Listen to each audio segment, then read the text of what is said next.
dosen pengampu, Ibu Cut Dian Safina, sarjana ilmu komunikasi, sarjana hukum, magister hukum, serta rekan-rekan akademisi Fakultas Hukum Universitas Nasional yang saya banggakan.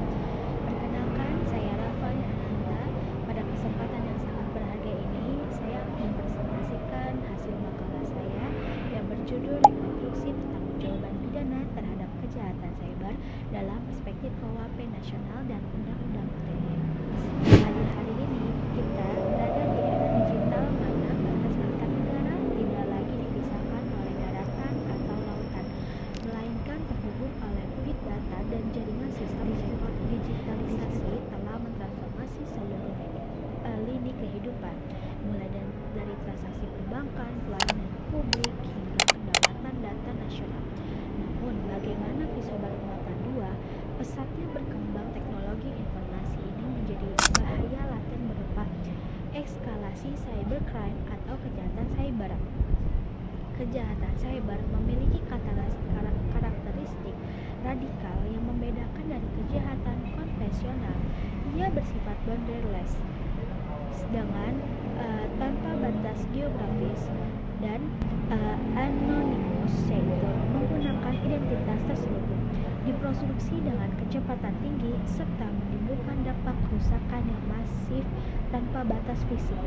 Pertanyaannya mendasar yang menjadi pembangkit sekarang adalah sejauh mana kerangka hukum pidana Indonesia, khususnya pasca berlakunya KUHP Nasional, Undang-Undang Dasar tahun 2003 dan Undang-Undang ITE mampu merespon, merekonstruksi dan menegakkan pertanggungjawaban pidana terhadap para pelaku kejahatan cyber secara adil dan berkepastian hukum. Mari kita bahas. Di sini saya akan membahas latar belakang dahulu. Nah, data di lapangan menunjukkan bahwa modusnya operandi kejahatan cyber di Indonesia terus mengalami evolusi yang amat memprihatinkan. Fenomena tindak pidana seperti phishing, perampokan sistem, dan penyebaran malware hingga penipuan dari berbasis rekayasa sosial telah mengancam integritas finansial dan privasi warga negara. Permasalahan hukum menjadi sangat kompleks ketika sistem elektronik tidak hanya ditempatkan sebagai sarana atau target kejahatan, tetapi juga sebagai sarana atau alat kejahatan, seperti pemesanan via media sosial. Dalam kejahatan biasa, kita mengenai asas pencurian atau penipuan konvensional. Namun, dalam ruang cyber, bukti bersifat imaterial. Pelaku dapat mengendalikan serangan dari luar negeri dengan alamat IP tersebut yang tersembunyi, sedangkan korban berada jauh tempat IP tersembunyi itu. Nah, kondisi ini dipergenting dengan hadirnya perombakan hukum pidana nasional. Kita melalui disahkannya Undang-Undang Nomor 1 Tahun 2003 tentang KUHP Nasional yang berlaku efektif per 2 Januari 2006 bersamaan dengan revisi Undang-Undang ITE, yaitu Undang-Undang Nomor 1 Tahun 2004, serta disahkannya Undang-Undang Nomor 27 Tahun 2002 tentang perlindungan pribadi, yaitu Undang-Undang PDP. Momentum pembaruan hukum pidana nasional ini mewajibkan kita untuk melakukan rekonstruksi konseptual. Kita tidak bisa lagi menggunakan kacamata hukum pidana klasik abad ke-19 untuk mengendali kejahatan abad ke-21. Kita membutuhkan harmonisasi normatif dan kejaminan asas agar tidak terjadi tumpang tindih aturan, yaitu overlapping atau bahkan kekosongan hukum legal vakum. Nah, di sini saya bakal membahas konsep tindak pidana dalam hukum pidana Indonesia. Untuk memahami rekonstruksi pertanggungjawaban pidana, kita harus melacak kembali konsep dasar tindak pidana dalam hukum pidana Indonesia. Dalam KUHP lama, peninggalan Belanda, istilah strafbaar self tidak didefinisikan secara eksplisit. Profesor Moljatno merumuskan tindak pidana sebagai perbuatan yang dilarang oleh suatu aturan hukum yang disertai ancaman sanksi bagi barang siapapun yang melanggar larangan tersebut. Nah, mari kita cermati logika normatif dalam pasal 12 KUHP nasional. Pasal 12 ayat 1 secara rinci merumuskan bahwa tindak pidana adalah perbuatan yang diancam dengan sanksi pidana dan atau tindakan oleh peraturan perundang-undangan. Lebih mendasar lagi, pasal 12 ayat 2 dan ayat 3 menegaskan bahwa suatu perbuatan wajib bersifat melawan hukum, baik melawan hukum formal maupun melawan hukum material, kecuali terdapat alasan pembenar. Nah, dalam konteks cyber, penerapan asas legalitas yang diatur dalam pasal 1 ayat 1 KUHP nasional memegang peranan sakral. Tidak ada perbuatan yang dapat dipidana tanpa aturan pidana yang telah ada sebelumnya, dan penggunaan analogi secara ketat dilarang. Selain itu, sistem hukum pidana modern mengadopsi paham dualistis, yaitu memisahkan secara tegas antara tindak pidana dan pertanggungjawaban pidana. Nah, pemisahan itu amat vital di dunia cyber. Kenapa? Karena seseorang bisa saja secara fisik menguasai komputer yang mengancam serangan cyber, tetapi secara subjektif ia adalah korban penyusup perangkat yang tidak memiliki celah kesalahan sedikit pun. Lalu, landasan utama pertanggungjawaban pidana di Indonesia adalah asas tiada pidana tanpa kesalahan. Dalam pasal 36 KUHP nasional ditegaskan bahwa kesalahan terdiri atas kesengajaan atau kealpaan. KUHP nasional mengandung prinsip bahwa pada dasarnya tindak pidana dilakukan dengan kesengajaan, sedangkan kealpaan hanya dapat dipidana jika diatur secara eksplisit oleh undang-undang. Mari kita bedah unsur-unsur dalam tindak pidana cyber, yaitu kesengajaan dan kealpaan dalam cyber.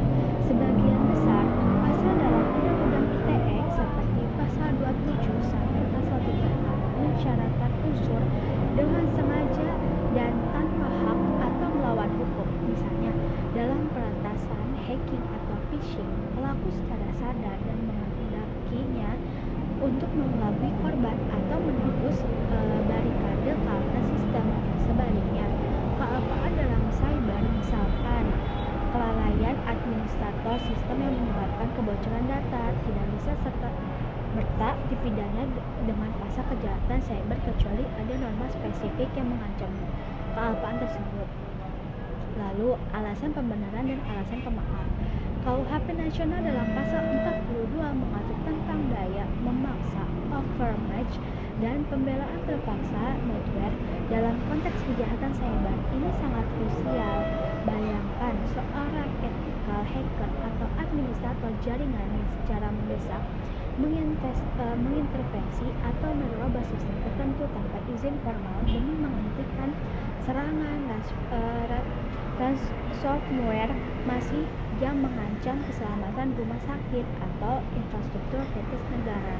Tindakan tersebut melanggar hukum formal, namun dapat dilindungi oleh alasan pembenar karena bertindak dalam keadaan darurat untuk kepentingan umum. Lalu, yang terakhir ada pertanggungjawaban pidana korporasi. Salah satu terobos terbesar KUHP nasional adalah pada pasal 46 dan pasal 47 yang mengatur pertanggungjawaban pidana korporasi. Korporasi diakui sebagai subjek hukum pidana yang dapat dimintai pertanggungjawaban jika kejahatan cyber dilakukan oleh pengurus personil yang memiliki posisi fungsional atau pihak yang bertindak atas nama dan untuk kepentingan korporasi. Ia memutus celah hukum di mana perusahaan penyelenggaraan sistem elektronik nakal yang membiarkan atau memanfaatkan eksploitasi data pribadi konsumen secara ilegal dapat diseret ke ranah pidana tindak hanya individu perantas. Lalu problemnya itu ada apa saja sih? Nah, di sini ada 3 problem utama dalam penegakan hukum kejahatan cyber di Indonesia. Problematika pembuktian digital forensik. Bukti elektronik bersifat volatil, sangat rapuh, masih diubah, dihapus, dan dimanipulasi dari jarak jauh. Lalu yang kedua ada keterbatasan kepastian aparat penegak hukum, yaitu tindakan jurang pemisah antara keahlian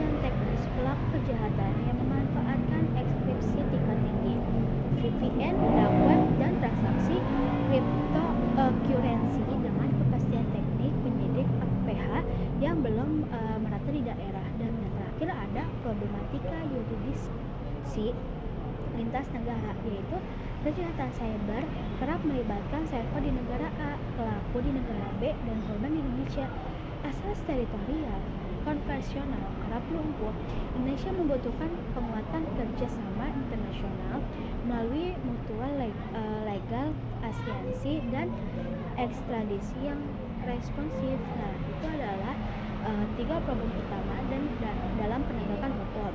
Nah, modelan harmonisasi hukum yang diperlukan itu apa saja, yaitu KUHP Nasional Undang-Undang Nomor 1 2023, Undang-Undang ITE yaitu Undang-Undang Nomor 1 tahun 2024, dan Undang-Undang PDP yaitu Undang-Undang Nomor 27 2022.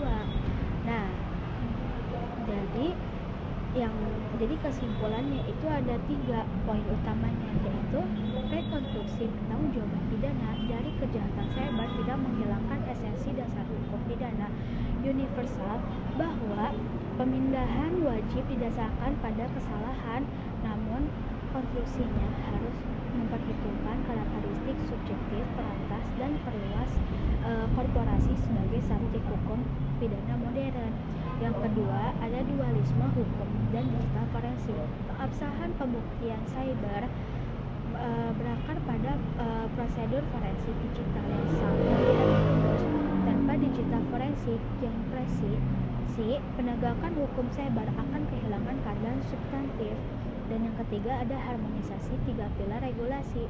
Diberlakukannya KUHP Nasional per 2 Januari 2026 yang diselaraskan melalui Undang-Undang Penyesuaian Pidana di Undang-Undang Nomor 1 tahun 2026 wajib disinkronisasikan secara fleksibel dengan Undang-Undang ITE dan Undang-Undang PDP yang agar tidak terjadi lagi dualisme hukum yang merugikan masyarakat.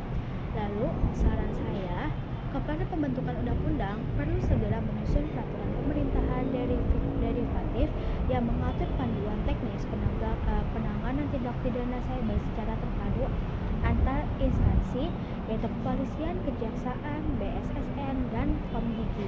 Kepada aparat penegak hukum, peningkatan secara masif sertifikat kompetensi digital forensik bagi penyidik, masih standarisasinya penyimpanan bukti elektronik di seluruh Polda atau Polres Indonesia. Kepada masyarakat, meningkatkan edukasi literasi keamanan digital, yaitu cyber hygiene. Sebagian benteng terpecahkan primer kejahatan cyber. Demikianlah pemaparan makalah saya hari ini. Saya ucapkan terima kasih. Assalamualaikum.